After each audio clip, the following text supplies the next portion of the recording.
ذی الحجہ میں جو دو عبادتیں خاص اللہ تعالیٰ نے رکھی ہیں، ایک ہے حج اور ایک ہے قربانی۔ یہ دو عبادتیں ایسی ہیں کہ جو صرف اسی مہینے کے ساتھ خاص ہیں، اور پھر حج کا تعلق 8 ذی الحجہ سے 8، 9، 10، 11، 12 یا 13 تک جو دن ہیں، یہ صرف حج کے دن ہیں۔ حج نہ اس سے پہلے ہو سکتا ہے نہ اس کے بعد ہو سکتا ہے۔ مثال کے طور پر آج کوئی آدمی چاہیں کہ ہم عرفات کے میدان میں اکٹھے ہو جائیں، وہ سارا دن ذکر اذکار کرے، اللہ کو یاد کرے، دعائیں کریں،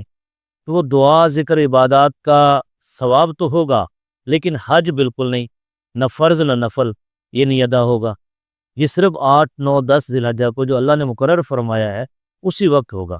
اگر آج کوئی آدمی چاہتا ہے رمی جمرات کرنے کے لیے، وہ شیطان کو بے شک کنکریاں مارتا رہے، وہ قطعاً قبول نہیں ہوں گی، کیونکہ وہ عبادت ہی نہیں کھلائے گی۔ کوئی مزدلفہ کے اندر قیام کر لیتا ہے، مینا کے اندر قیام کر لیتا ہے، عرفات میں قیام کر لیتا ہے، تو وہ بالکل قابل قبول نہیں، وہ عبادت کا حصہ ہی نہیں ہے۔ اس سے ایک بات سمجھ میں آتی ہے کہ اللہ تعالیٰ یہ فرمانا چاہتے ہیں، یہ بتلانا چاہتے ہیں ہمیں کہ کسی چیز کے اندر اس کی ذات کی اپنی تاثیر نہیں ہے۔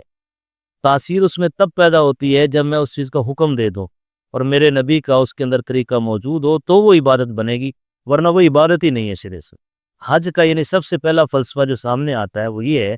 کہ اللہ پاک جس چیز کو عبادت فرما دیں وہ عبادت ہے، اور جس کے بارے میں کہہ دیں کہ عبادت نہیں ہے تو عبادت نہیں ہے۔ اب دیکھیں، تمام مسلمان پورا سال بیت اللہ کا طواف کرتے ہیں، بیت اللہ کو جا کے چومتے ہیں، اس کے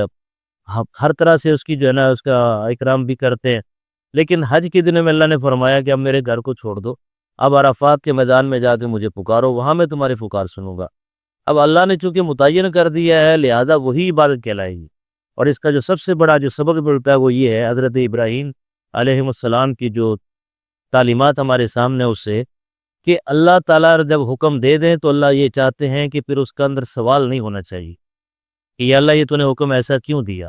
ہم نے ایک وعدہ تو اللہ سے کر لیا ہے کہ اشہد ان لا الہ الا اللہ و اشہد ان محمدًا عبدہ و رسولہ، یہ ایک ہمارا اللہ تعالیٰ سے اقرار ہے۔ حج کے اندر اور قربانی کے اندر اسی اقرار کا اعادہ ہے، اسی اقرار کی جو ہے گویا کہ تاکید ہے، بار بار کہ اس کو دہراتے رہو۔ مثلا حج کے اندر جو آدمی احرام باندھ کر تلبیہ حج کے لیے چل پڑتا ہے، اب اس کے لیے سب سے بڑی عبادت اور دعا یہی اللہ نے مقرر فرمائی ہے کہ تو جو کچھ عمل کرتا ہے لبیک اللہم لبیک کہتا رہا، کہ لبیک اللہم لبیک لا شریک لک لبیک ان الحمد والنعمت لک والملک لا شریک لک۔ مطلب کیا ہے اس کا؟ مطلب اس کا یہ ہے کہ اللہ تعالیٰ نے جب ابراہیم علیہ السلام کو حکم دیا، قرآن مجید کے اندر موجود ہے کہ اللہ فرماتے ہیں وَأَذِّن فِي النَّاسِ بِالْحَجِّ، کہ لوگوں کو حج کے لیے بلائیے۔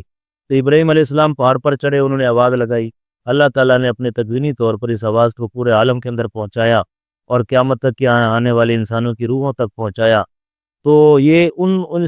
اس پکار پر جنہوں نے لبیک کہا، انشاءاللہ وہ ضرور حج کے لیے حاضر ہوں گے۔ معنی اس کا یہ بنتا ہے، جب میں کسی کو کہوں کہ اے میرے بیٹے یا بیٹا یا عبداللہ، وہ کہتا ہے لبیک ابا جی، فرمائیں کیا کام ہے۔ ایک استاد اپنے شاگرد کو پکارتا ہے کہ فلاں طاہر میری بات سنو، وہ فوراً کہتا ہے جی استاد جی، لبیک میں حاضر ہوں۔ تو لبیک کا معنی یہ ہے کہ یا اللہ میں حاضر ہوں، آپ نے جو مجھے بلایا ہے، آپ نے جو مجھے حکم دیا ہے نماز کا، میں حاضر ہوں۔ آپ نے مجھے روزے کا حکم دیا، میں حاضر ہوں۔ آپ نے زکوٰۃ کا حکم دیا، میں حاضر ہوں۔ آپ نے مجھے حج کا فرمایا، میں حاضر ہوں۔ آپ مجھے قربانی کا حکم دے رہے ہیں، میں حاضر ہوں۔ تو ابراہیم علیہ السلام کی جو تعلیمات ہے، اس سے سب سے بڑا نقطہ یہ نکلتا ہے، اور اللہ تعالیٰ نے ان کو جتنی محبوبیت نصیب فرمائی ہے، کہ اللہ نے جب ان کو خواب میں کہا کہ اپنے بیٹے کو ذبح کرو،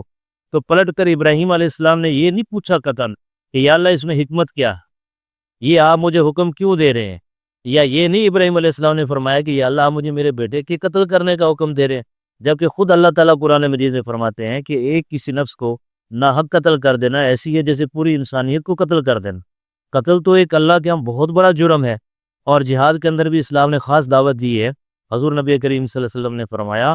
کہ جہاد کے اندر لا تقتلوا ولیدن، بچے کو قتل نہیں کرنا، ولا امراتن، عورت کو قتل نہیں کرنا، ولا شیخن فانیان، کسی بوڑھے کو قتل نہیں کرنا، یعنی کفار کے بچوں کو بھی مارنے کا حکم نہیں ہے۔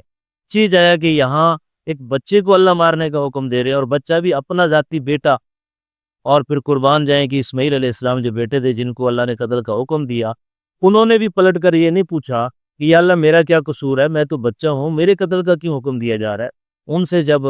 مذاکرہ کیا ابراہیم علیہ السلام نے کہ مجھے اللہ نے حکم دیا کہ میں آپ کو ذبح کر دوں، تو بیٹے نے بھی آگے سے کیا جواب دیا یا ابت افعل ما تؤمر ستجدنی انشاءاللہ من الصابرین، کہ اللہ نے آپ کو جس طرح حکم دیا آپ اسے کر گزرے، میں حاضر ہوں۔ اور شیطان نے پھر ورغلایا ابراہیم علیہ السلام کو پہلے کہ اپنے بیٹے کو قتل کرتے ہو، جس کو بڑی منتوں مرادوں سے آپ نے مانگا اللہ سے، ابھی چھوٹا ہے، بالغ ہوئے نہیں ہوا، اور اس کو قتل کرنے لگے ہیں۔ تو ابراہیم علیہ السلام نے اس کو دھتکار دیا، یہ تو اللہ کا حکم ہے، میں اللہ کے حکم کو پورا کر رہا ہوں۔ پھر وہ گیا حضرت بی بی ہاجرہ رضی اللہ تعالیٰ عنہ کے پاس کہ تمہارے بیٹے کو قتل کر رہے ہیں ابراہیم علیہ السلام، تو انہوں نے بھی شیطان کو دھتکار دیا۔